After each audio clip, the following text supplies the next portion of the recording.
el inicio de nuestra charla. Estamos un poco desconcentrados en los horarios. A ver, vamos a empezar con una oración. En el nombre del Padre, y del Hijo, y del Espíritu Santo. Amén. Señor Jesús, bendito y alabado seas.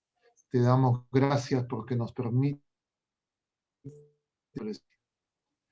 Te pedimos que todas las cosas que pensemos, digamos y hagamos durante toda nuestra vida, en el día de hoy, todo parta de ti como su fuente y todo llegue a ti como su fin. Y lo hacemos con la oración de los hijos de Dios que tú mismo nos enseñaste. Padre nuestro que estás en el cielo, santificado sea tu nombre. Venga a nosotros tu reino. Hágase tu voluntad en la tierra como en el cielo. Danos hoy nuestro pan de cada día. Perdona nuestras ofensas, como también nosotros perdonamos a los que nos ofenden. No nos dejes caer en la tentación y líbranos del mal. Amén. En el nombre del Padre, y del Hijo, y del Espíritu Santo. Amén. Muy bien, queridos hermanos. Hoy día se ha propuesto el tema de ser profeta. Y claro, uno podría preguntarse qué es o quién es un profeta. Y no hay una sola respuesta que uno pueda encontrar, pero es porque esta respuesta, diríamos, de este ser del profeta se va desplegando. Muchas personas creen que ser profeta es una persona que tiene unos dones y unos carismas especiales que permiten anticipar acontecimientos, de alguna manera interpretar cosas y que es algo muy, muy especial. Se hablan, por ejemplo, en el mundo secular de las profecías de Nostradamus, famosas. Siempre la gente hacia fines de años, hay los videntes, incluso en relación a acontecimientos deportivos, políticos, incluso en estas mismas elecciones hay gente que ha hecho sus predicciones. Pero eso no es diríamos, el sentido de las profecías que vamos a, o de la profecía o del ser profeta que vamos a comentar. Además, nosotros sabemos que en la historia de la salvación, el pueblo de la primera alianza, se suscitaron profetas, ¿no? Tenemos los profetas mayores, los profetas menores, hay toda una serie de profetas que van apareciendo.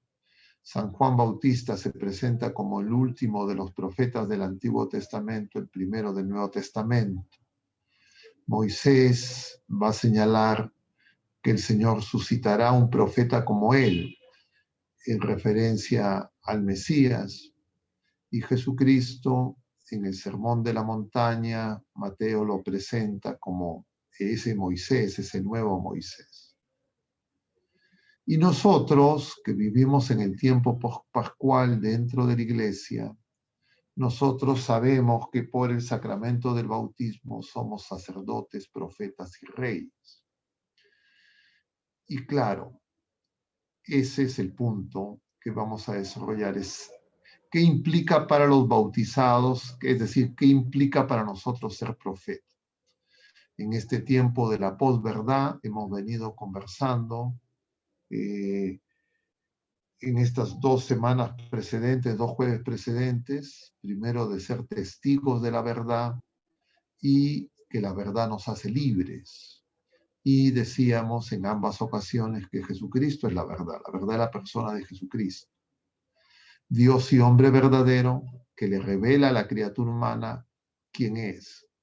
Él, el nuevo Adán, nos revela a nosotros quién somos los seres humanos y cómo el pecado deforma nuestro ser. Y nuestro ser está deformado en distintas formas de distintas maneras, pero también en nuestro ser profeta, en nuestro ser sacerdote y en nuestro ser reyes. Y entonces, en nuestro ser profeta implica, diríamos, la facilidad que tenemos para engañarnos, engañar, ser engañados y autoengañar. Es decir, como lo opuesto a la verdad, que es el error, la mentira, el engaño, con facilidad nos agobia. Diríamos en una palabra el fraude, porque el fraude justamente es adulterar la verdad. Es más, en la coyuntura política, aquí en nuestro país se habla de la verdad electoral para significar que hay una mentira electoral. Y podríamos seguir con esas analogías en la política, en las ciencias sociales, en la antropología, incluso en la legislación y en la aplicación de las leyes, ¿no? Entonces vemos cómo también esas leyes, dadas supuestamente en las instancias correspondientes de los países, en este caso bajo los llamados sistemas democráticos por el poder legislativo, se interpretan a veces de múltiples maneras, y actualmente en estas horas se ha suscitado y se está discutiendo, ustedes habrán visto todas estas discusiones en relación al Tribunal Constitucional, a la elección de los miembros, si es que el Poder Judicial puede o no puede impedir lo que por mandato imperativo la Constitución da como capacidad a ese poder del Estado y todo lo que está ocurriendo. Pero más que detenernos en la discusión, diríamos, del devaneo político, como en otras ocasiones llamamos la atención, no para, diríamos, ignorar lo que está ocurriendo, pero ver en esos hechos que acontecen en la vida pública, no solo en nuestro país, sino en el mundo y en las coyunturas de distinto tipo y en las presentes, sea las que sean, siempre nosotros tenemos que aprender a reconocer en medio de esas circunstancias cómo el Señor nos habla, cómo el Señor nos manifiesta y cómo nosotros nos hacemos testigos de la verdad, como mencionábamos en la primera charla, y cómo somos libres en medio de esas circunstancias o nos hacemos esclavos, pero sobre todo cómo nosotros nos conocemos y descubrimos quién somos, en este caso vamos a comentar, en nuestro ser profetas. Y ser profeta, estamos diciendo, que implica ser testigo, ser mensajero de la verdad, en otras palabras, de Jesucristo. Además, es propicia este tema porque el día de ayer, nosotros decíamos en la Eucaristía, en esta 14ª semana del tiempo ordinario, hay un punto de inflexión. Hemos venido desde que terminó el tiempo de Pascua y retomamos el tiempo ordinario, contemplando la segunda carta a los Corintios, primero los últimos fragmentos del Evangelio según San Marcos, pero ya después empezamos San Mateo y el libro del Génesis, que nos habla de los patriarcas, y en el Evangelio, el día de ayer, hemos empezado el capítulo 10. Y el capítulo 10 de San Mateo se conoce como el discurso misionero. Empezamos viendo el primer discurso que contempla San Mateo, que es el Sermón de la Montaña, capítulo 5. Y ahora ya estamos, luego de haber seguido San Mateo en los capítulos 8 y 9, hemos empezado el capítulo 10, que es el discurso misionero. Y el discurso misionero implica ser enviados. Y cuando nosotros somos enviados para ser testigos de la verdad. Es decir, somos enviados todos los bautizados como profetas. Somos enviados la iglesia como profetas, también como sacerdotes y como reyes. Entonces nosotros tenemos que darnos cuenta si es que esa misión, en esa dimensión de ser profetas, la estamos cumpliendo, o en todo caso, ¿por qué no la estamos cumpliendo y cómo podemos corregir, enmendar y darnos cuenta de que de repente estamos siendo engañados? Y claro, eso requiere que nosotros nos percatemos que somos en primer lugar peregrinos en la vida presente, que nos dirigimos hacia la patria celestial, siguiendo a Jesucristo en este éxodo de Jesucristo, que nosotros estamos en el mundo y no somos del mundo, pero que el mundo, valga la redundancia, nos mundaniza, nos seduce. Y el mundo no es dominado por el espíritu de la verdad, sino, como mencionábamos también, por estas ideologías que el enemigo suscita para engañarnos y alejarnos de la verdad, nuestra misión de profetas, es decir, alejarnos de Jesucristo y dejarnos sembrados, plantados en este mundo y que no peregrinemos y avancemos siguiendo a Jesucristo. Y en circunstancias como las que vivimos en el Perú actualmente, donde hay gran confusión, gran debate, es fácilmente ser confundidos.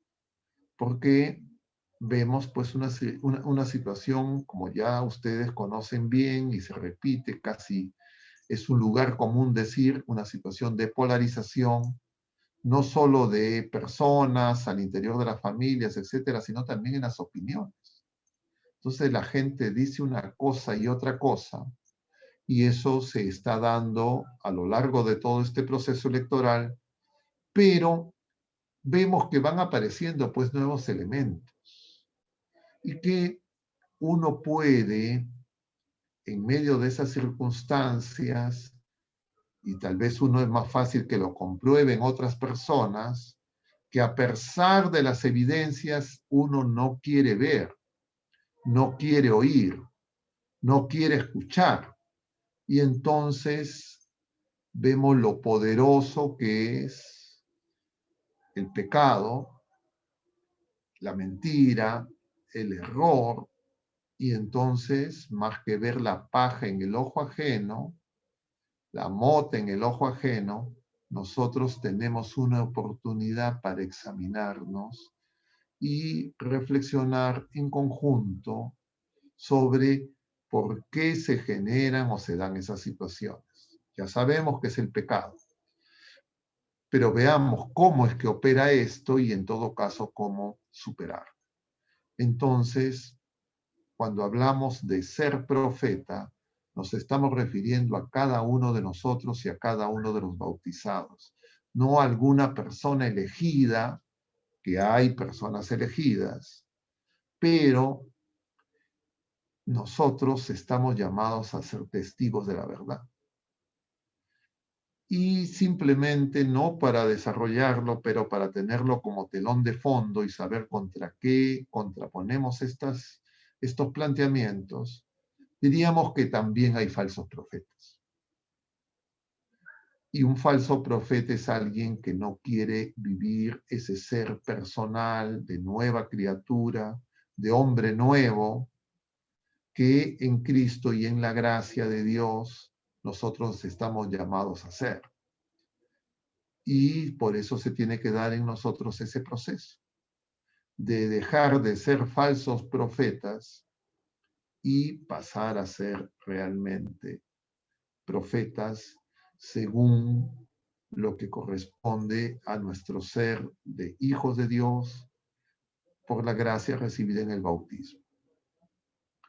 Y lo primero que conviene señalar es que hay esa dificultad porque nosotros fácilmente somos arrastrados por las apariencias, por las opiniones, por la aprobación o el rechazo de otras personas. Y eso se da de múltiples maneras, que a veces son sutiles y no logramos descubrir en nosotros mismos. Y que ahora, por las tecnologías, los medios de comunicación y la vida presente, se han hecho casi, entre comillas, normales. Y un aparatito muy peligroso para eso es el celular. Cuando uno está pendiente de cuál es la última novedad, la última noticia, el último mensaje, el último audio, el último video, la última declaración, y en una dinámica tan cambiante como la que tenemos los ciudadanos de esta etapa de la historia, eso puede aparecer como, entre comillas, inofensivo. Y es común para una persona, como las que probablemente la mayoría, si no todos los que estamos acá, que estemos pues en uno y otro grupo de WhatsApp, redes sociales, además de la televisión, etcétera, videos, y estamos bombardeados por una serie de mensajes, de datos y de información que nos hacen creer que estamos actualizados, que estamos al día, pero como esas noticias son tan cambiantes, estamos en un flujo, además de la gran cantidad de información y de noticias falsas, estamos en un flujo tan acelerado de información que andamos pendientes de los demás y pendientes de nosotros mismos. Eso de estar pendiente de nosotros mismos ahora aparece con mucha claridad, pero tal vez no nos damos cuenta. Y eso se manifiesta cuando nuestra preocupación por nuestra salud, por ejemplo, o por la alimentación y por la dieta y por nuestro aspecto personal, nuestra imagen, es sobredimensionada. Yo en estos últimos días, por ejemplo, he recibido una avalancha de consultas, por ejemplo, en relación a vacunarse o no vacunarse. Entonces, hay muchas personas, si abriríamos los micrófonos y les diría, a ver, ustedes qué opinan y qué preguntan, yo les aseguro, casi podría apostar que la mayoría quisiera comentar y preguntar esas cosas, pero no lo vamos a hacer.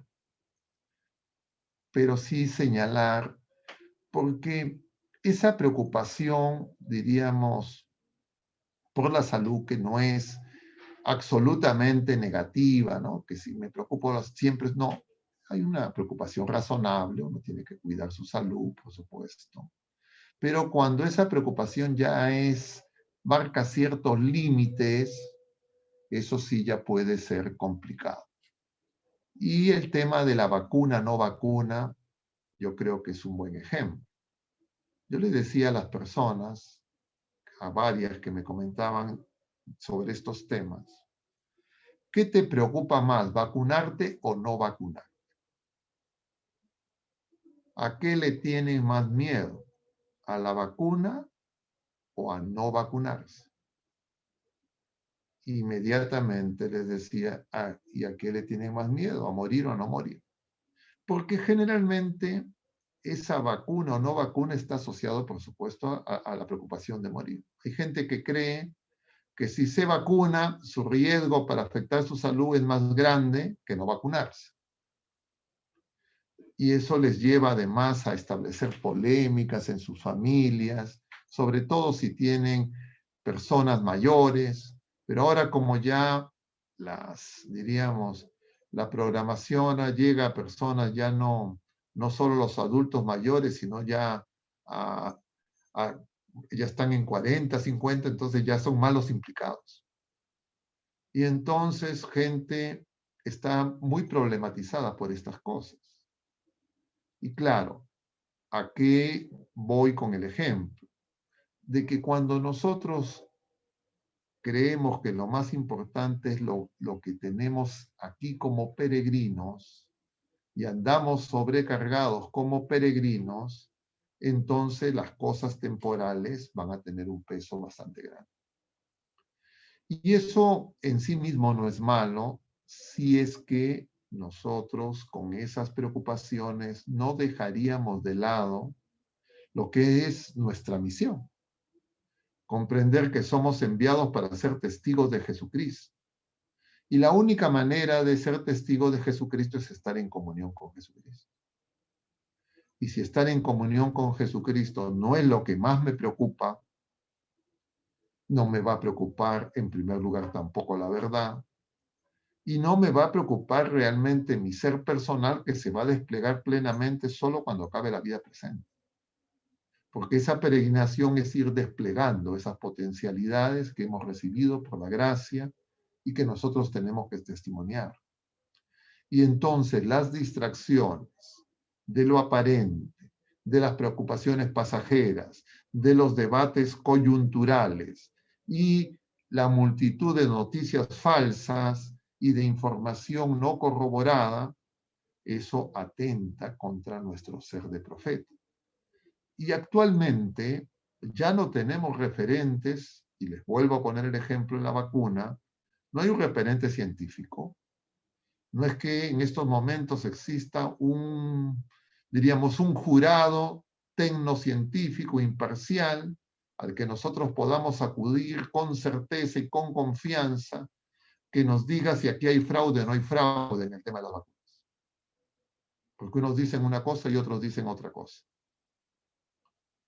Y las opiniones están divididas. Eso mismo se ve también en el campo político en estas elecciones en el Perú.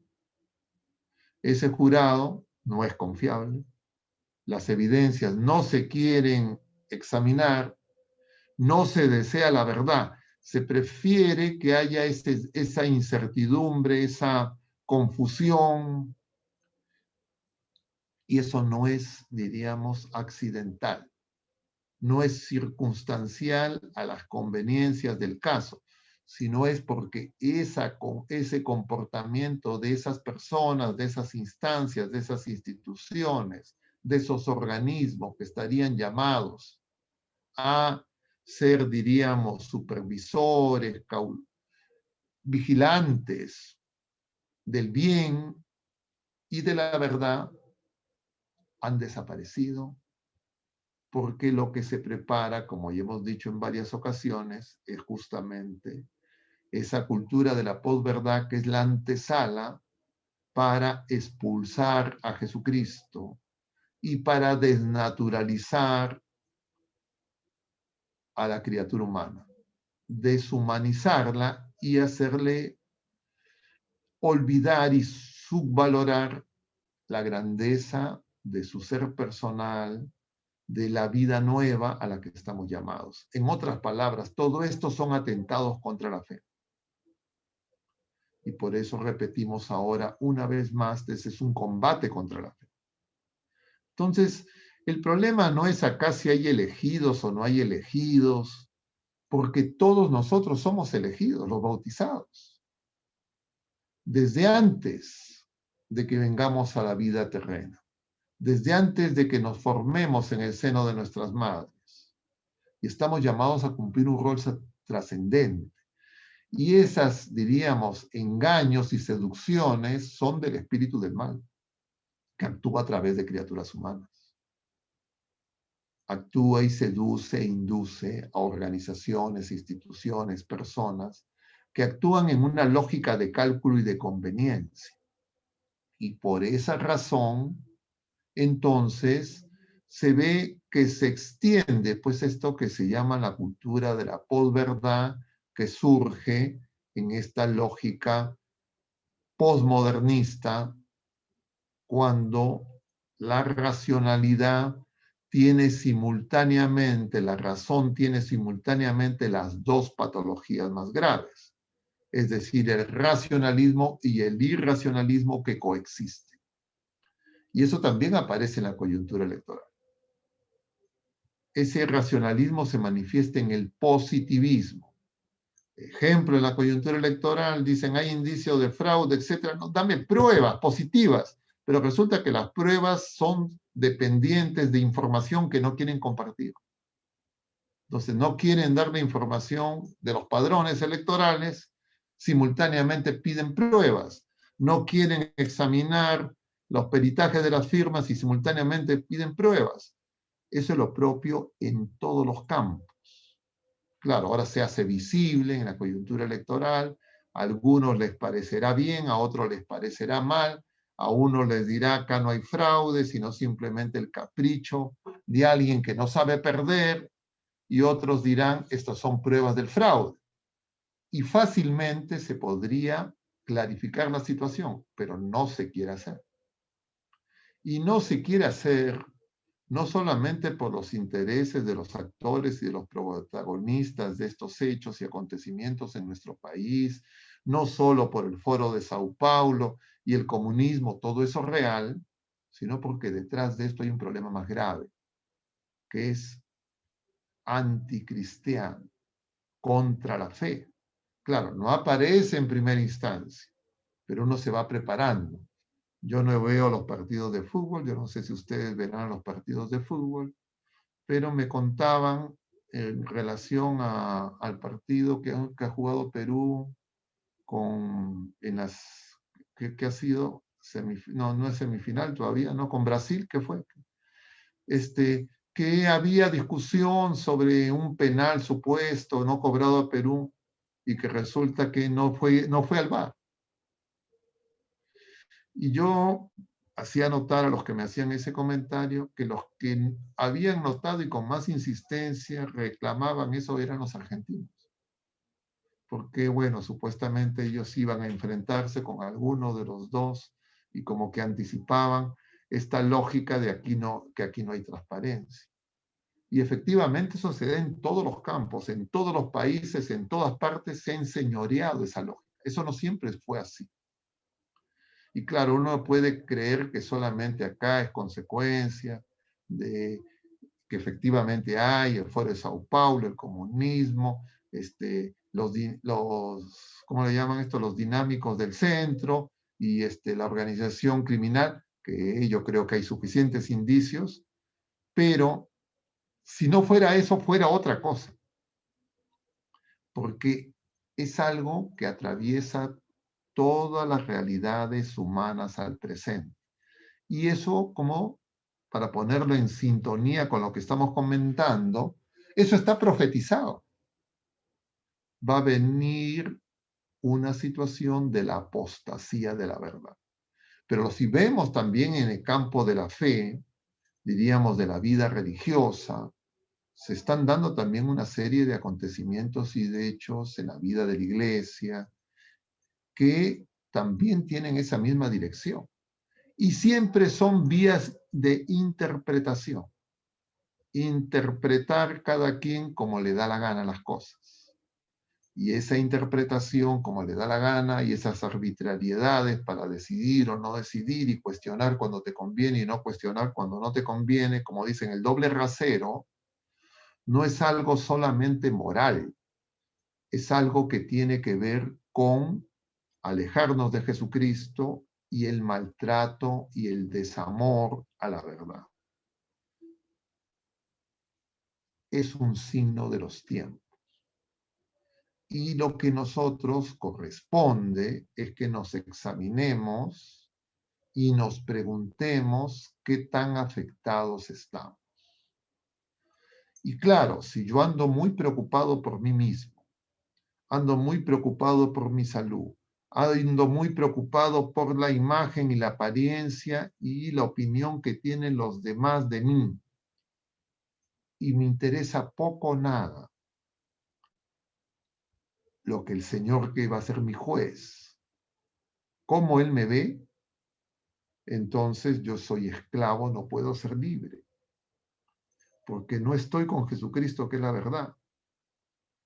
Y por eso es que también lo comentábamos con algunos hermanos hace pocas horas, lo hemos mencionado varias veces en estas charlas, por eso es que nos parece poco la oración. Estas cosas no son nuevas, no son recientes, no son consecuencia de la tecnología, es consecuencia de que nos hemos alejado del Señor. Es más, estos, hacia el siglo IV, los padres del desierto hablaban de estas cosas. Y la característica que los padres del desierto encontraban en monjes que salían del mundo es lo que se llamó la pereza espiritual o la asedia. Y una cosa que describían estos padres del desierto es que era el monje que salía del mundo para encontrar supuestamente la paz, buscar al Señor, pero andaba más pendiente del mismo o de los otros monjes que el del Señor. Entonces asomaban de sus celdas a ver qué hacían los otros monjes, a qué hora salían, a qué hora entraban, qué estaban haciendo. Y entonces es una molestia ante el silencio, es una incomodidad a estar, diríamos, entre comillas, solos y a estar pendientes de qué dicen y qué opinan y cuál es la novedad. Es más, la gente ahora se saluda. Yo mismo lo hago muchas veces cuando me encuentro con las personas y les digo, ¿qué novedades? Estamos siempre buscando lo nuevo, lo novedoso. Y lo único que hace nuevo, el único que hace nuevo todas las cosas es Jesucristo. Y entonces tenemos que darnos cuenta cómo eso nos está afectando. Porque lo decíamos con unas personas también en estos días, lo hemos comentado también acá y lo repito. En estos momentos, si nosotros realmente, creo, tenemos fe, sabemos que todo mal es consecuencia del pecado, todo pecado es alejarnos del Señor y que por tanto la solución de esos problemas, de esos males, sean políticos, económicos, deportivos, de la índole que sean, de salud, de relación humana, siempre va a ser volver al Señor, siempre va a ser conversión. Si nosotros nos descentramos, nosotros no vamos a atinar a responder como corresponde en estas circunstancias y no vamos a asumir la gran responsabilidad de hacer oración por los que no hacen oración, pedir por los que no piden y darnos cuenta que esto no se resuelve humanamente, ni en el Perú, ni en el mundo, y basta ver, alguno cree que hay la posibilidad de resolver esta coyuntura tan compleja en la que estamos en pleno bicentenario, humanamente, sea cual sean los resultados, esa polarización, esas mentiras van a lograr que en algún momento todas las personas digan, sí, esto es, estamos de acuerdo, trabajemos juntos, saquemos adelante el país. Es humanamente, yo lo veo remoto. Puede ser que alguien diga, bueno, pero con este personaje o con este otro va a ser más grave. Estoy de acuerdo. Pero no se resolvería el problema. Y la inestabilidad sería muy grave. Entonces, como terrenamente no hay solución, parece remota, necesitamos clamar al cielo. ¿Y quiénes van a clamar al cielo? Los que no tienen fe, los que creen que Dios no interviene, o los que tenemos todavía algo de fe. Entonces, si uno tiene algo de fe, la responsabilidad es mucho mayor. Todas esas otras personas que están comprometiendo sus esfuerzos para, de alguna manera, llamar la atención de la opinión pública, manifestar su desacuerdo, reclamar porque se manifieste la verdad, etcétera, todos son esfuerzos, yo diría, loables. Pero si es que no se acompañan por una oración de fe, por clamar al cielo, creo que estamos cometiendo una omisión muy grave. pero fácilmente se pasan los días, se escapan las horas, se pasan las semanas y uno se ve envuelto en este huaico. Y entonces podríamos afirmar, casi como conclusión de esta charla, que nuestro ser profetas está siendo aprobado en esta coyuntura. Porque si el ser profeta es el que es amigo de Jesucristo, testigo de Jesucristo, es decir, es Cristóforos, portador de Jesucristo, anunciador de la verdad. Y esto no es posible sin los sacramentos, sin la gracia santificante y sin las gracias actuales que el Señor nos concede en la oración, no solo personal, sino en la oración común. Entonces, en ese examen, en esa prueba de manifestar lo que distingue a los hijos de Dios y vivir en la libertad de los hijos de Dios, llegaremos a la conclusión que las pasiones, los afectos, no permiten o nos distraen, nos confunden para hacer lo que corresponde. Y eso es algo muy común ahora. La gente está haciendo algo y quisiera hacer otra cosa. Están trabajando en unas cosas, dicen, ¿por qué no tengo trabajo? ¿Por qué no hago otro sitio? La gente, es una característica de ese engaño, es que uno no quiere estar donde está. Uno quisiera estar en otro sitio, en otros, no solo espacio físico, en otras circunstancias. Es decir, se nos roba el presente, se nos roba el tiempo, el hoy. Y en el hoy es donde se nos manifiesta el Señor. Y entonces, si ustedes han conversado con alguien en estas últimas semanas, etcétera, la gente anda preocupado por lo que va a pasar en el futuro o lleno de complicaciones por las culpas de las cosas que hizo o dejó de hacer en el pasado, y entonces no vive la única vida que se vive en el hoy. Y en el hoy nosotros tenemos que acoger esa gracia que en medio de esta situación de pecado sobreabunda, como nos dice el Señor en la carta a los Romanos a través del apóstol San Pablo, para que nosotros podamos actuar como corresponde.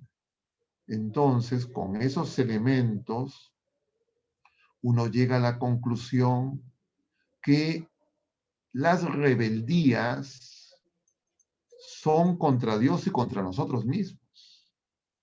Y las rebeldías externas que se manifiestan son síntomas de esas otras rebeldías primarias, primordiales, que la mayoría de las personas no identifican porque ya su fe es tibia o se ha perdido, y nosotros tenemos que ser esos testigos que hagan que estas personas vuelvan a la fuente de la gracia, a la fuente de la verdad, para que podamos encontrar verdaderamente el camino y la verdad y la vida. Y no hay otra alternativa. Y bueno, ese es mi planteamiento principal. Como de costumbre, vamos a dar unos minutos para poder intercambiar y escuchar sus comentarios y preguntas. Y yo preferiría no seguir abundando en asuntos que creo que más importante es escuchar las cosas que ustedes señalaron o mencionaron. Les agradezco por su paciencia. No sé quiénes están de moderadores hoy día, pero si hubiera alguna pregunta o comentario, a ver si podemos. Le habla Raúl. ¿Cómo está usted? Gracias por lo que acabamos de recibir, por su mensaje. Tenemos una pregunta aquí, padre. Dice, regularmente a los profetas se les otorga una cualidad de revelar algo nuevo o el futuro, más o menos como lo que acaba de decir. Sin embargo, hay un valor clave de su labor y es el caso de la pérdida de valores morales, como por ejemplo Juan Bautista, ¿no? La pregunta es, ¿esta y otras situaciones como el debilitamiento de nuestro cristianismo requieren hoy más que nunca de nuestra misión profética? Comentábamos cuando vimos este tema, ¿no? Cuando tuvimos la reunión para seleccionar los temas, que justamente el domingo pasado, la primera lectura que hemos tenido ha sido del profeta Ezequiel. Y los primeros 22 capítulos de la profecía de Ezequiel se conocen como la casa rebelde. Son los oráculos a la casa rebelde.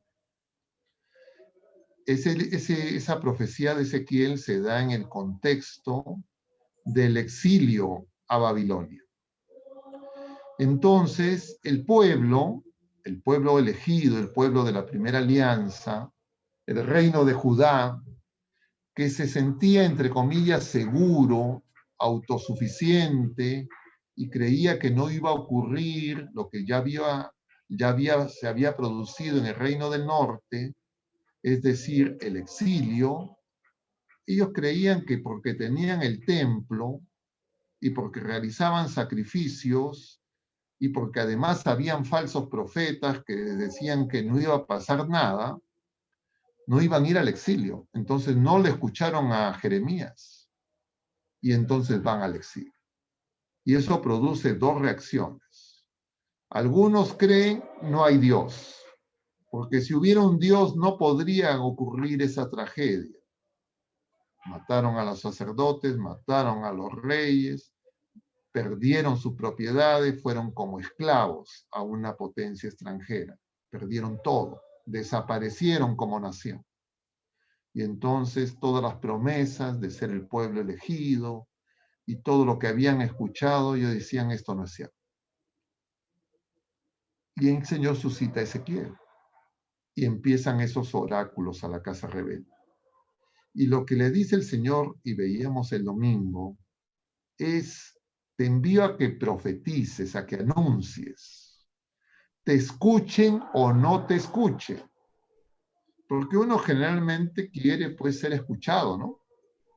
Y cuando no te escuchan, uno dice, ¿para qué digo si nadie me escucha, nadie me hace caso? Es justamente lo que comentábamos, ese deseo de la aprobación de la gente, de que la gente nos siga. Y el Señor le dice a Ezequiel, no. Pero esa profecía de Ezequiel no solo es para denunciar el pecado, las inmoralidades, consecuencia del pecado y pecados mismos, sino para anunciarles que el Señor no los ha abandonado. Que eso que están viviendo no es porque el Señor los ha abandonado y se ha desentendido, sino que todo eso es consecuencia de que se han alejado de Él, que no han sido fieles y que Dios, a pesar de la infidelidad del pueblo, Él sigue siendo fiel. Y va a decir finalmente, luego de estos oráculos, el Señor, que Él no quiere la muerte del pecador, sino que se convierta y viva. Y a lo largo de la historia del pueblo de Israel, del reino de Judá y de la iglesia, circunstancias de ese tipo han ocurrido muchas veces. Eso ocurrió en la Francia revolucionaria, eso ocurrió en Italia, ocurrió en España, y diríamos, está ocurriendo en nuestro continente. Está ocurriendo en el Perú actualmente. Y entonces, claro, si uno no tiene fe, si uno no conoce la revelación, entonces uno va a esperar, entre comillas, respuestas espectaculares. Y el Señor, como les dijo a los que tuvo al frente, fariseos, escribas, sumos sacerdotes, cuando empieza su vida pública y en Jerusalén es asediado, Él les va a decir, no se les va a dar otro signo que el signo de Jonás. Y destruyan este templo y yo lo reconstruiré en 3 días. Es decir, nosotros ya tenemos esa revelación. Nosotros no necesitamos esperar manifestaciones, diríamos, sobrenaturales, espectaculares, que llamen la atención.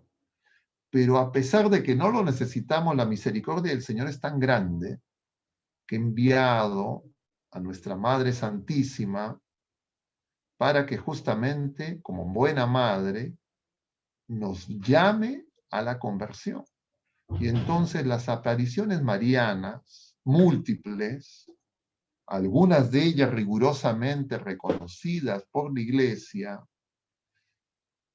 que se dieron tanto en Francia, empezando por la Salec, aquí en San Juan Pablo II decía que era la madre de todas estas apariciones marianas, justamente denuncian estos problemas y los anticipan en muchas ocasiones. Y están en continuidad a lo que nos dijo nuestra madre, luego en Lourdes, luego en Fátima, Garabandal, Medjugorje. Y entonces nosotros sabemos que tenemos que hacer oración, que tenemos que hacer penitencia y que tenemos que llamar a la conversión, pero no queremos hacerlo. No queremos hacerlo. Claro, alguna gente ni tiene idea de que esto se ha producido, estos acontecimientos se han hecho. Y entonces, pero nosotros sí. Es decir, nosotros somos la esperanza para esos otros hermanos nuestros. Y nosotros tenemos que despertar y saber que hay poco tiempo. Y entonces tenemos que tener conciencia de ese poco tiempo, cómo lo estamos diluyendo en multiplicidad de, entre comillas, devaneos emocionales, afectivos, cóleras, iras, discusiones a veces poco edificantes, y cómo de esa manera se nos van escapando los días, el tiempo, la vida, y nosotros que podríamos llevar y anunciar esa verdad, no lo estamos haciendo. Y creo que es algo que cada uno de nosotros se tiene que examinar. Entonces, por eso la idea del profeta como un superhombre que aparece y que no es lo que en la mayor parte de la historia del pueblo de la Nueva Alianza, ni en la Primera Alianza, tal vez excepto Moisés y Jesucristo mismo, pero Jesucristo, nuevo Moisés, nos enseña un camino de mansedumbre y humildad que nosotros rechazamos, no queremos, porque nos parece poco eficaz. Y María, nuestra madre, también nos conduce a Jesús, pero tampoco queremos porque nos parece que no es la forma, que nosotros tenemos medidas más eficaces, más efectivas, mejores. Y entonces esa prueba, nuestra fe, está afectada. Entonces, ante la pregunta, yo como veo las cosas es que efectivamente estamos en una prueba de nuestro ser profetas. Es decir, ya no hablamos de ser testigos de la verdad, testigos de Jesucristo y que la verdad nos hace libres, sino ahora tocamos y cada uno tiene que examinarse en primera persona y decir cómo estamos nosotros respondiendo a esta circunstancia y a esta situación.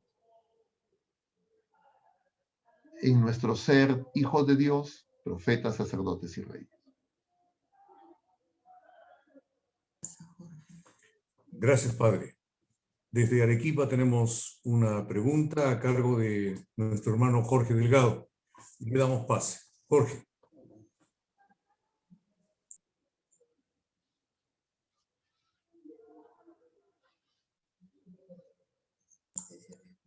No te escuchamos, Jorge. No lo escuchamos, Padre, ¿no?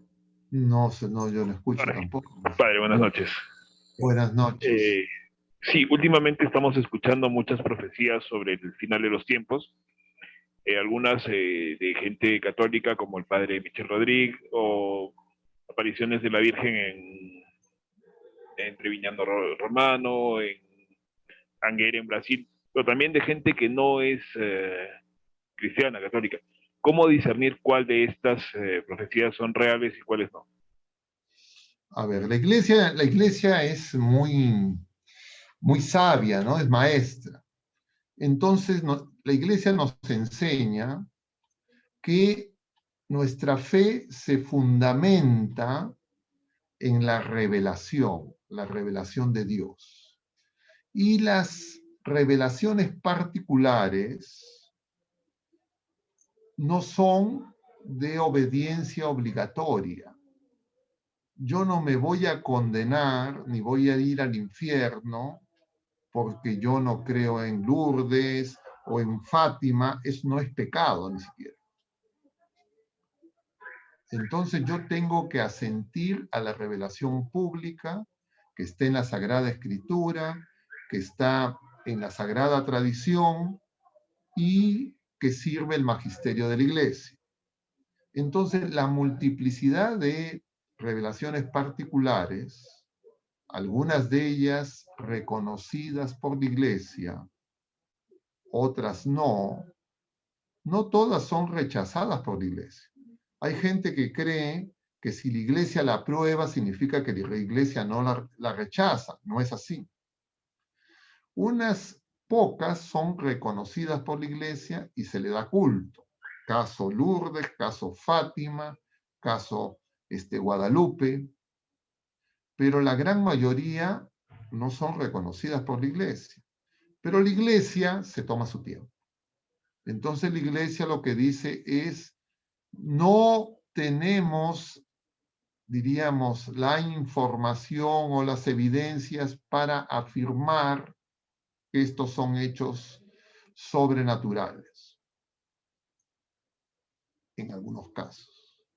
Pero en otros casos dice, esto no corresponde con la revelación. Entonces, cuando no hay evidencia o la Iglesia todavía no se pronuncia y no las asume, no significa que esas tienen que ser descartadas, sino que sencillamente todavía la Iglesia se toma su tiempo y eso no es rápido. Porque también hay gente que dice, ya, esto no, y la rechaza. Eso también es imprudente. Ahora, nosotros en el libro del Apocalipsis, y como hemos mencionado varias veces, en los discursos escatológicos del Señor, en el Evangelio según San Mateo, capítulo 24 y capítulo 25, y en los numerales que hemos visto en este espacio 675, 676 y 677, el Señor nos habla de lo que va a pasar al final de los tiempos. Entonces, contra eso contrastamos cualquier opinión, cualquier revelación particular. Pero si es que nosotros vamos detrás de cada una de esas revelaciones particulares, creyendo tener la última novedad y a ver qué cosa necesito, qué refugio, cómo, entre comillas, me aseguro, yo diría, tampoco no corresponde. Nosotros lo que tenemos que ser es testigos y estar, sí, vigilantes, pero yo estoy vigilante si vivo mi fe, no si estoy, como dicen, dateado. Porque, claro, muchas de esas cosas para verificar una profecía, la profecía solo se verifica cuando se cumple. O cuando por la santidad de vida de los que reciben esos anuncios, la Iglesia al cabo de los años los confirma. Entonces, eso es también un tipo de devaneo, de estar tras las últimas, diríamos, anuncios y a ver cuál sale, y eso también creo que hay que verlo con mucha prudencia.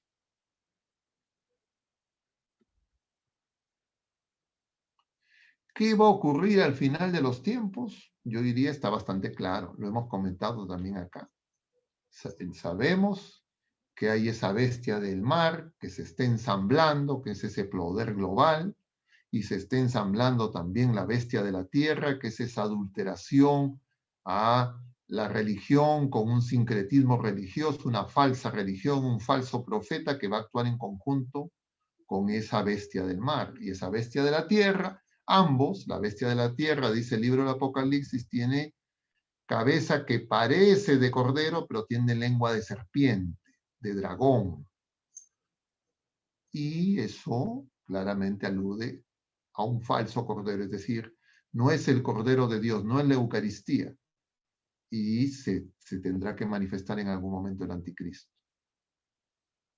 La preparación a la venida del anticristo es la posverdad, es la apostasía de la verdad, que por lo que estamos comentando en estos últimos 3 jueves, está ya prácticamente en plena expansión, y lo que corresponde a cada uno de nosotros es decir qué tanto nos hemos mundanizado y somos parte de esa visión de la realidad, que es deformada y contraria a nuestra fe y a la revelación.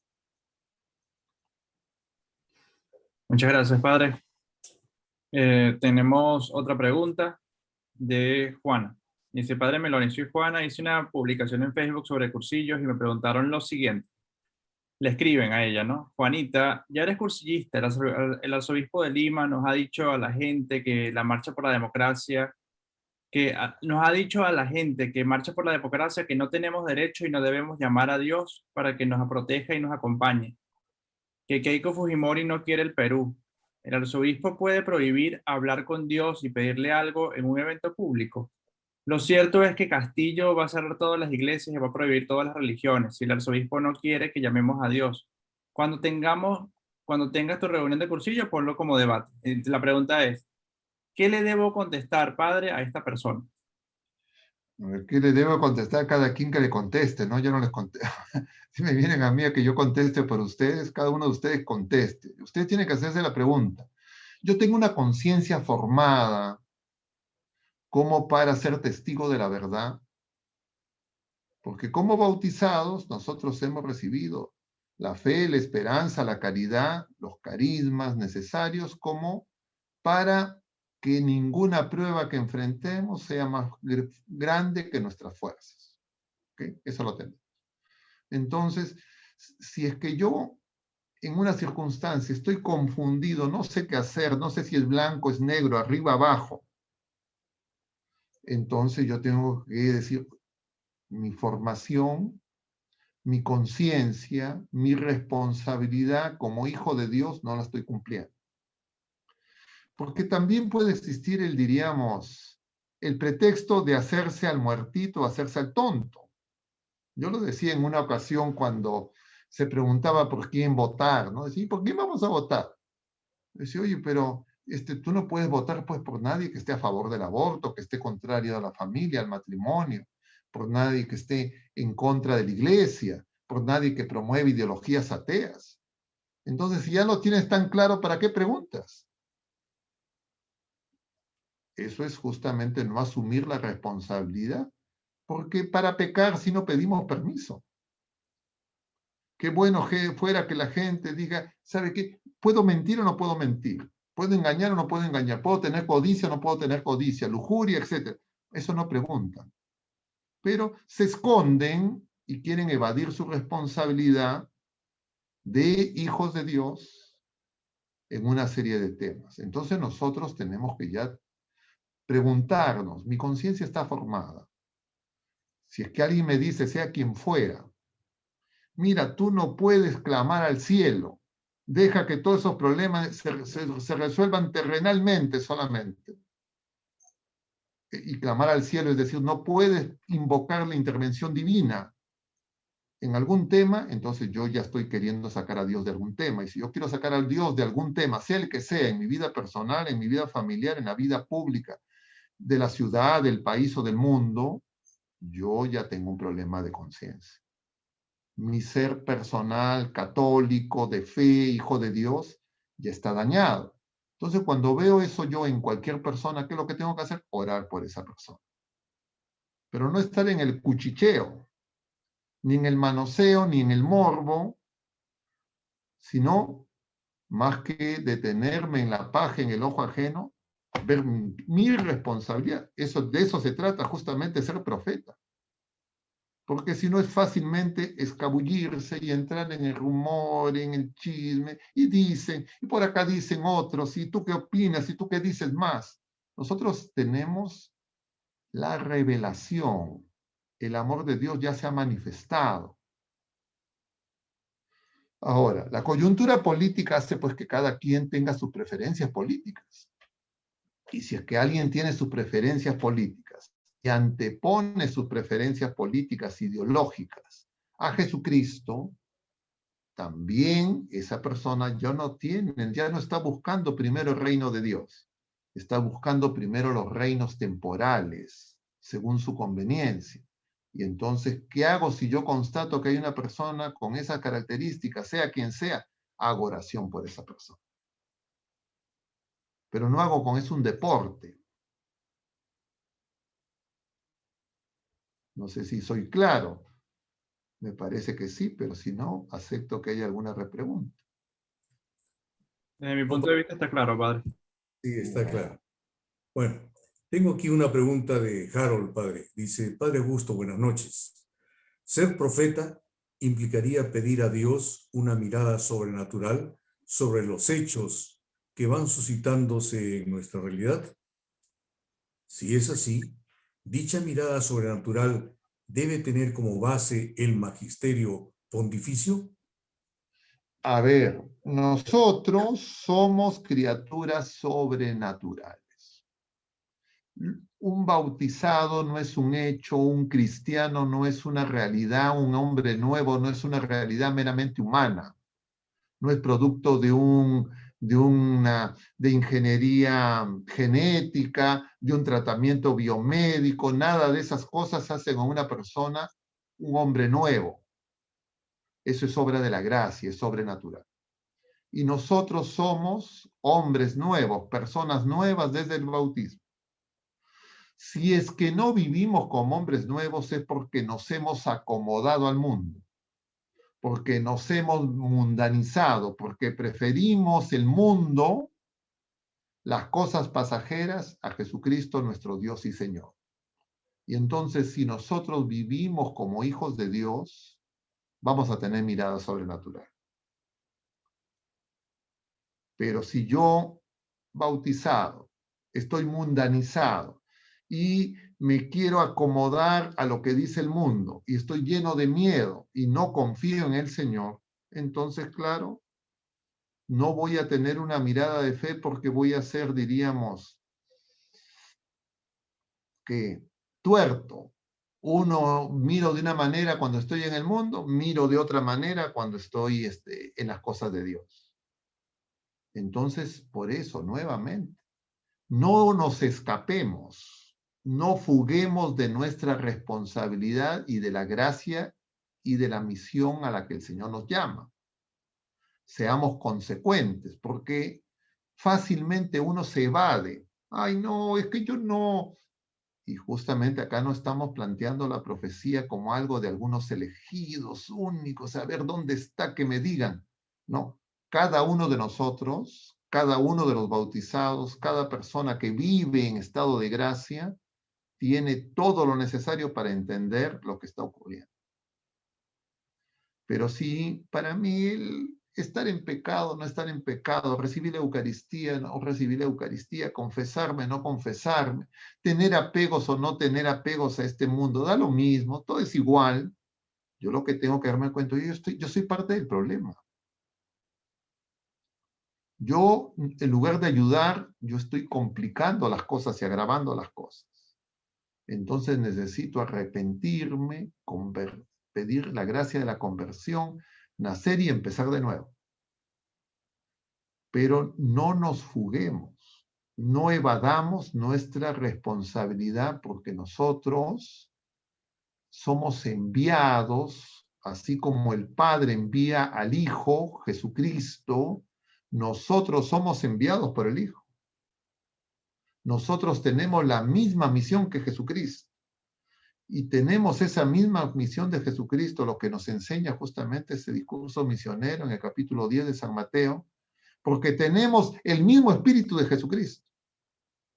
y tenemos todo lo que necesitamos. El Señor no nos pide algo que está más allá de lo que podamos hacer con su gracia. Por eso le va a decir a San Pablo, te basta mi gracia.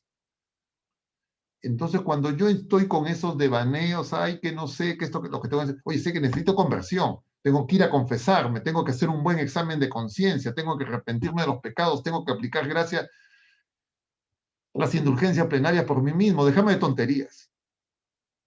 ¿Está claro o no? De repente un poco duro, pero yo creo que es necesario. Porque si no andamos igualito con las dos preguntas, las entiendo yo de esa manera de evasión, justificación. Es como el estudiante que, ay, ¿y cuándo va a ser el examen? ¿Por qué no lo postergamos? No, ya están. El profesor te ha dicho cuáles son las preguntas, te han enseñado todos. Tienes el mejor profesor, el maestro Jesucristo. Hemos celebrado el Día del Maestro. Y el maestro es Cristo mismo. Entonces, nosotros tenemos la revelación, conocemos quién es Jesucristo, tenemos los sacramentos, no nos falta nada. Tenemos la gracia. Si no lo queremos hacer, ya es por cobardía, por hipocresía, y entonces el problema está en nosotros.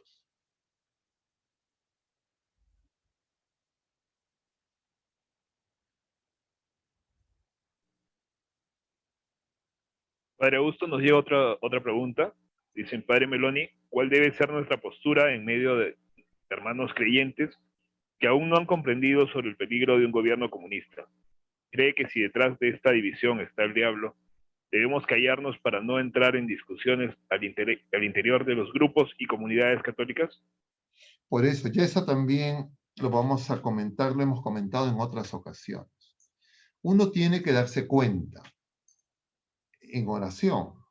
Si uno se encuentra una persona de fe en un grupo parroquial o un clérigo que debería conocer el magisterio, que el comunismo ha sido condenado por la Iglesia porque es una ideología atea que rechaza a Dios, que no es compatible con el comunismo con nuestra fe, que es un engaño y una gran mentira creer que el comunismo es la manera de atender la injusticia social, apoyar a los pobres, porque eso ha sido demostrado que es falso. Entonces, cuando uno ya constata que no es un problema de ignorancia, de falta de formación, sino es un problema ideológico, de apego a esa mentalidad mundana, de esa ideología materialista, entonces seguir discutiendo con esas personas no conduce a nada. Entonces lo que uno necesita es, si es que esa persona dice fe, que tiene fe y que puede hacer citas bíblicas y etcétera, y del Evangelio, y empiezan en esas discusiones como se ven muchas en las redes sociales, y uno sabe, esta es una persona de fe, uno lo invita, vamos a hacer oración juntos. Vamos a pedirle al Señor, vamos a acudir a la confesión sacramental, vamos a recibir la comunión sacramental, vamos a hacer oración y vamos a pedirle al Señor que nos ayude. Porque no es posible que dos personas estén pensando cosas antagónicas y que ambas tengan la razón. Entonces, que el Señor les dé la luz para que descubran la verdad. Si esa persona rechaza, no quiere hacer oración, entonces ustedes ya saben, esa persona está utilizando la fe, está utilizando la iglesia, está utilizando su participación en los grupos parroquiales o grupos eclesiales como pretexto para sus ideologías. Entonces tiene antes las ideologías, sus intereses mundanos que a Jesucristo. Entonces esa persona ya, ¿para qué? Ustedes tienen que hacer oración por esa persona. No, vamos a seguir discutiendo y esto tiene que resolverse hasta la... Bueno, no les digo que no lo hagan, pero lo más probable es que no se resuelva nada. Y al contrario, llegue un momento en que se llenen de ira, se agredan, se insulten, se falten el respeto, y entonces el demonio se frotará las manos y dirá, antes tenía uno, ahora tengo a dos. Eso no significa, entonces hay que quedarse callado, no hay que denunciar, ¿no? Sí hay que denunciar con respeto, con la verdad, pero sin oración no sirve de nada. Porque el problema no es meramente humano, a menos que usted, no, mira, es que yo creo que Dios no es providente, yo creo que el Señor no interviene en estas cosas, yo creo que este es un asunto meramente político, meramente humano. Y entonces, bueno, esa es una manera de entender la fe. Yo personalmente creo que no es así. No porque a mí se me ocurre, sino porque veo eso en la revelación. Veo eso en los evangelios. Veo eso entre los apóstoles. Y es lo que la iglesia nos enseña.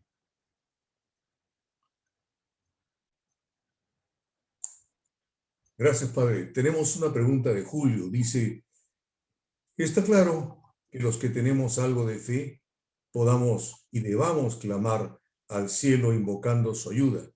Pero la pregunta, ¿cuán necesario es estar enterados de lo que ocurre en nuestro país para hablar de ello también?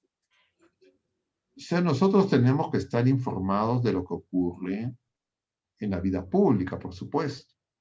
Pero una cosa es estar informado y otra cosa es estar sobreinformado. Yo tengo un nivel de información, ya me doy cuenta de lo que está pasando, ya tengo el diagnóstico y no necesito seguir pidiéndole más exámenes auxiliares. Eso hace un médico, por ejemplo. Entonces un médico agarra, viene el paciente, dice, le duele aquí, le duele allá, tiene fiebre, etcétera, examina, hace sus exámenes y en algún momento ya llega al diagnóstico. Una vez que llega el diagnóstico, no sigue pensando, a ver, bueno, ¿y qué tal le hago esta otra prueba? Y le sigo haciendo otras pruebas. No, porque si yo sigo haciendo pruebas y no paso al tratamiento, ese paciente se muere. Entonces hay un problema de parálisis por sobreanálisis, diría. Porque uno tiene que darse cuenta, y ustedes cada quien examínese, si ustedes están en un plano ya de sobreinformación, que no cambia, diríamos, el diagnóstico, entonces ustedes tienen que darse cuenta, bueno, pero ¿qué estoy haciendo ahora? Dedicarán algún tiempo a hablar con sus amigos, con sus familiares, con sus conocidos, compartir esa información para que las otras personas estén informadas. Verá que algunas personas son reacias, etcétera, que por más evidencias no quieren cambiar su opinión. Como hemos dicho en la pregunta anterior, los invocarán para hacer oración juntos, etcétera, etcétera, pero en algún momento tienen que decir, oye, mira, esto parece, es mi opinión, que humanamente, terrenalmente, ya no es que llamemos a la OEA, a la Unión Europea, a la Unión Asiática, no sé a quién sea, sino esto humanamente parece que ya no tiene salida. Y entonces cuando yo ya llego a ese punto, yo entonces ahora me deprimo, entonces ahora ya no hay nada que hacer, ahora huyo. No, yo sé que la última palabra la tiene el Señor. Y entonces, porque soy una persona de fe, clamo al cielo. Pero claro, no espero a que se agoten mis acciones y capacidades humanas, sino como corresponde a una persona de fe, desde el principio yo apelo al Señor de todas las cosas, porque entiendo que lo que estamos viviendo es una prueba de fe. Entonces, esa es mi sugerencia.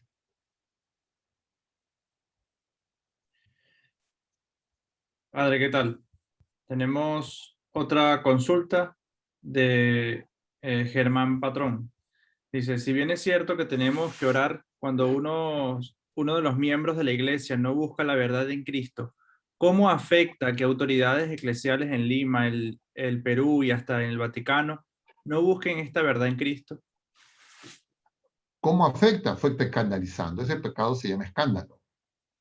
Cuando yo, en lugar de enseñar, de dar luz, confundo a la gente. Y ese es un pecado muy grave. Entonces, como yo sé que es un pecado muy grave, igual que ante cualquier otra circunstancia, yo lo que hago con el pecador es lo llevo a Jesucristo, con mi oración. Eso lo tenemos claro en la revelación. El Señor nos enseña. El Señor a él le reclamaban por qué se juntaba con los pecadores. Y el Señor nos dice, yo no vengo por los sanos, vengo por los enfermos, no vengo por los justos, vengo por los pecadores. Y entonces lo primero que yo tengo que reconocer es que yo también soy pecador. Pero si es que algunos de ustedes creen, no, es que yo soy como la Virgen María, yo no tengo pecado, no peco ni de pensamiento, ni palabra, ni obra, ni omisión, yo debería estar en el cielo y canonizado.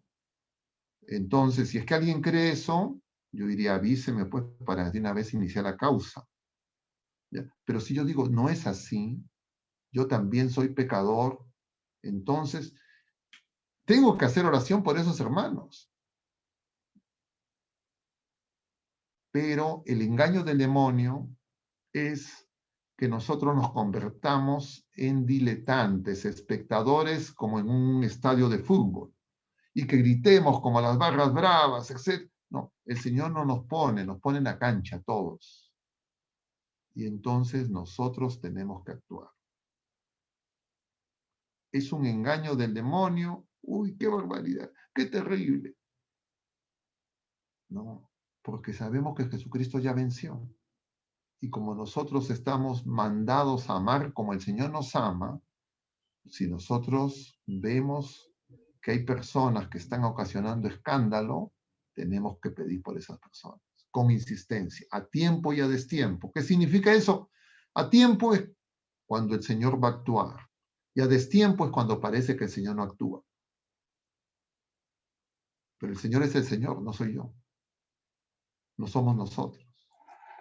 Y Él sabe. Gracias, padre. La otra alternativa es, no, entonces dedica a tu grupo de WhatsApp, organiza, y entonces júntate con un grupo y empieza a hablar, y que esto que el otro insulta, lo escúpelo, maldícelo. No es de fe, ¿no es cierto? A veces hacemos algo parecido.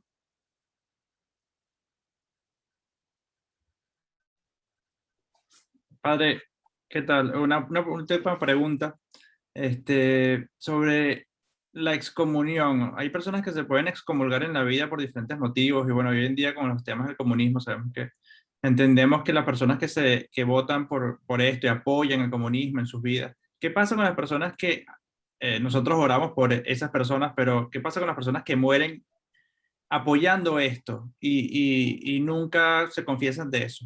¿Se salvan? Por eso, para que, si es que esas personas hacen eso sin saberlo, entonces, claro, el Señor lo ponemos en la misericordia del Señor. Pero si lo hacen con plena conciencia, contumazmente, rebeldes, nosotros tenemos que estar muy preocupados por esa persona. Es igual que si nosotros tuviéramos un familiar, un amigo, un conocido que le dicen, oye, está en UCI desahuciado. ¿Qué hacen ustedes? Ah, que se muera.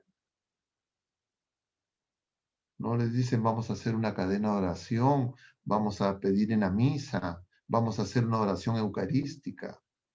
Igual por esas personas. Más grave todavía porque lo que está en riesgo es su vida eterna. Entonces nosotros no podemos desentendernos de la vida espiritual ni la vida temporal de ninguno de nuestros hermanos. Nosotros no somos Jonás, no podemos huir de Nínive. Nosotros tenemos que pedir. Si estamos en condiciones de hablar con esas personas, amonestarlos, bendito sea Dios. Más aún si es que esas personas nos escuchan. Pero si son personas que son personajes públicos a los cuales nosotros no tenemos acceso, no es que nos dedicamos a insultarlos en las redes sociales, sino lo que tenemos que decir es, oye, vamos a hacer oración. Eso es lo que nos pide el Señor. A menos que ustedes, luego de conocer los evangelios y la revelación, me digan, no, el Señor nos dice lo contrario. Entonces, yo veo a la Virgen María, que a Pedro, que negó a su hijo, lo acoge como madre. A los apóstoles que lo abandonaron, los acoge como madre. ¿cómo no va a ser lo mismo con los sucesores de los apóstoles? ¿Cómo no va a ser lo mismo con nosotros? Entonces, nosotros tenemos que darnos cuenta que estamos viviendo una prueba, pues, porque probablemente la tentación sea de despreciarlos y comportarnos como los fariseos. Y ese es un engaño del demonio. Muy frecuente en estos momentos. Ustedes habrán visto por todas partes se ve eso dentro de la iglesia.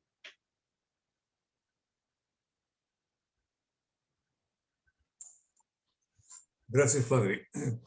Han habido varias preguntas, pero muchas reiterativas o muy relacionadas con algo que usted ya ha respondido, ¿no? Entonces, yo creo que la última pregunta que tenemos aquí para formular es la siguiente. En las actuales circunstancias, al denunciarlas, ¿cómo evitar que se confunda nuestro ser profético con nuestro ser ciudadano, mundano, político? Es que no debería de confundirse, porque nosotros no tenemos dos seres distintos, no somos esquizofrénicos. Nosotros tenemos que ser coherentes en nuestra vida pública y en nuestra vida privada, familiar, doméstica, en nuestra vida de fe y en nuestra vida como ciudadanos. Pero cuando lo que constatamos es que tenemos doble vida, es porque justamente no estamos siendo testigos, no estamos siendo profetas. Nuestro ser de hijos de Dios está dañado. Entonces, si es que constatamos esa situación, uno dice, me arrepiento, me doy cuenta. Si no hubiese sido por esta circunstancia, no lo hubiese notado. Me confieso y empiezo de nuevo. Y el Señor me dará la gracia para que pueda superar lo que me está impidiendo ser coherente, como corresponde a mi vida de hijo de Dios. Y lo que vamos a encontrar es que siempre son las pasiones, y especialmente los miedos. Y los miedos están asociados a los apegos temporales.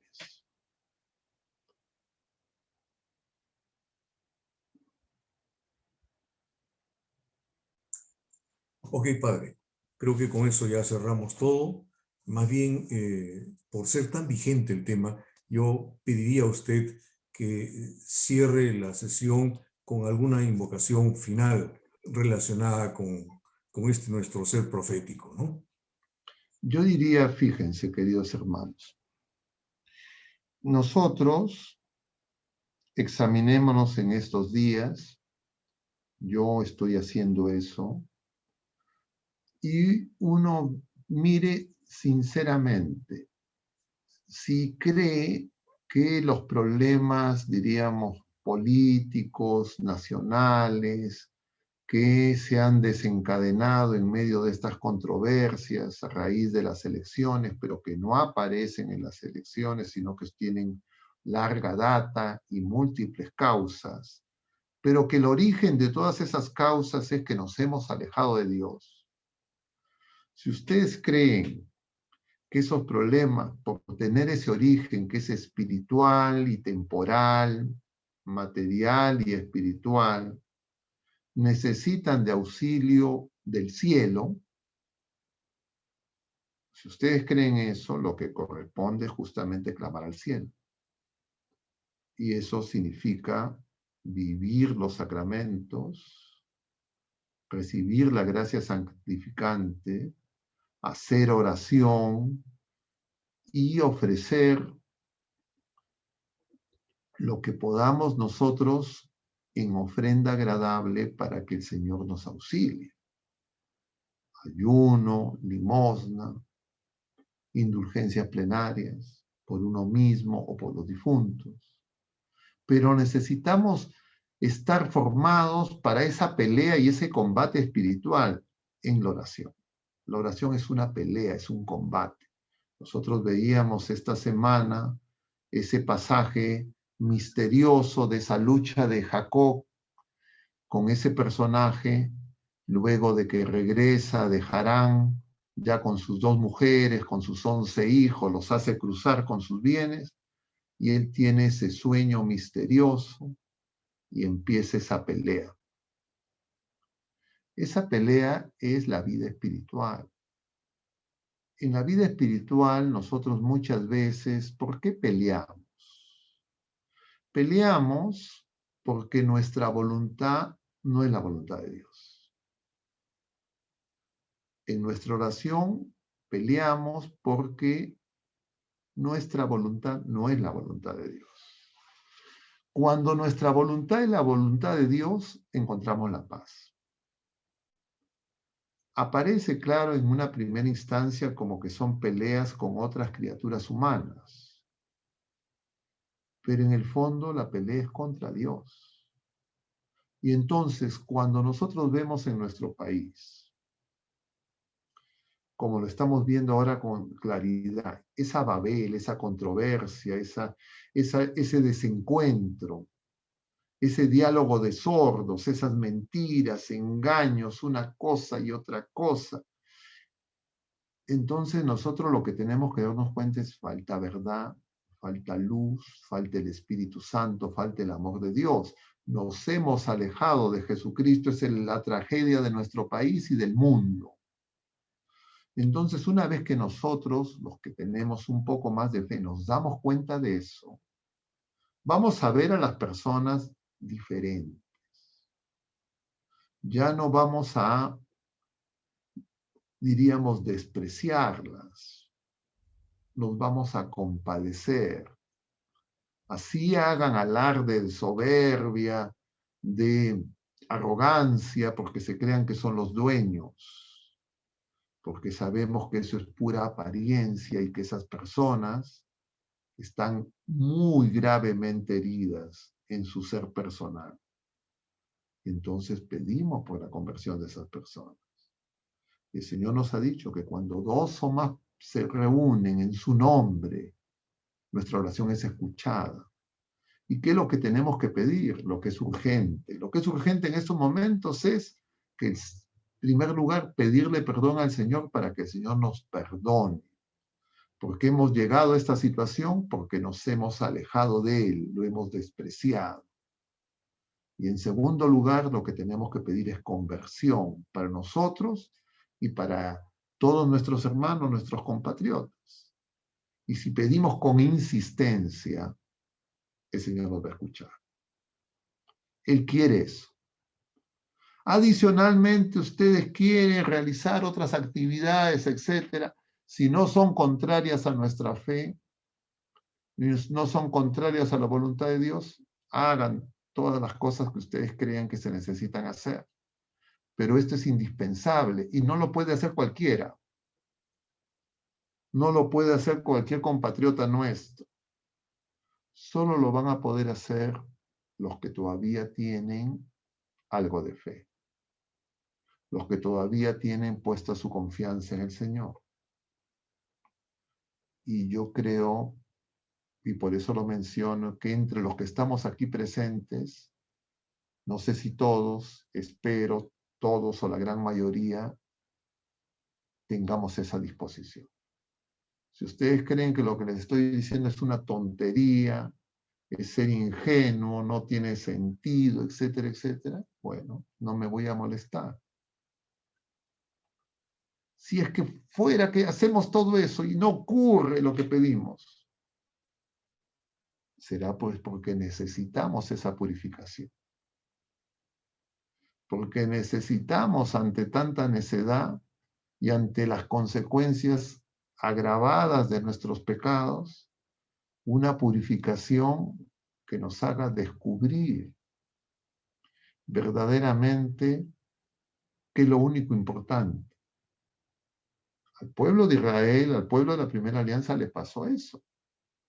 Tanto en el reino del norte, como hemos mencionado, también en el reino del sur. Entonces, ¿qué tenemos nosotros para que no nos ocurra? Si con más gracia, con más conocimiento, hemos cometido los mismos o mayores pecados. Entonces, por eso tenemos que darnos cuenta. La gravedad de los acontecimientos, que no solamente es la lucha de facciones, de grupos, es más profundo que una mera lucha ideológica. En el fondo es la lucha entre el Señor de la vida, que nos invita al camino de la verdad y la bendición, y el Señor de las tinieblas, el enemigo de Dios y de los hombres, que nos seduce, que nos engaña y nos propone un camino de maldición y de muerte. Eso es lo que está en juego. Lo que está en juego es nuestra fe, que es un tesoro.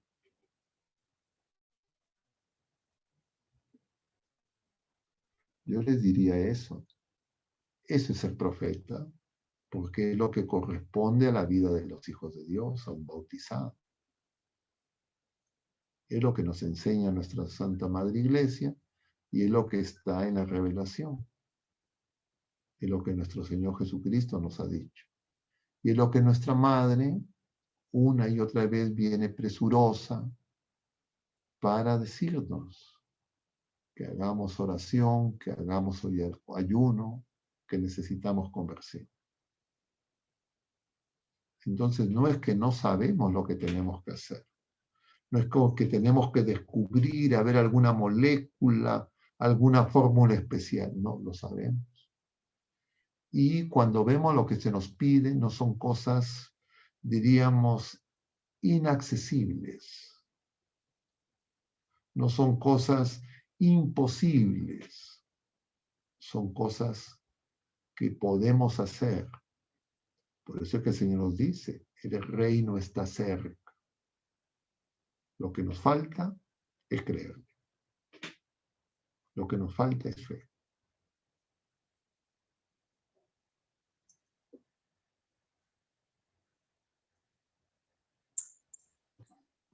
Agradecemos sus palabras, Padre. Realmente es importante lo que acaba de decir, ¿no? Yo creo que nuestra confusión o los problemas que nosotros enfrentamos se derivan de que también estamos muy alejados del Señor, ¿no? Si no, no tendríamos la confusión que algunas veces mostramos, ¿no? Gracias por todo. Ya dando por concluida esta reunión, Padre, solamente le voy a pedir su bendición y una oración final. A ver. Dios te salve María, llena eres de gracia, el Señor es contigo. Bendita eres entre todas las mujeres y bendito es el fruto de tu vientre Jesús. Santa María, Madre de Dios, ruega por nosotros pecadores, ahora y en la hora de nuestra muerte. Amén. El Señor esté con ustedes.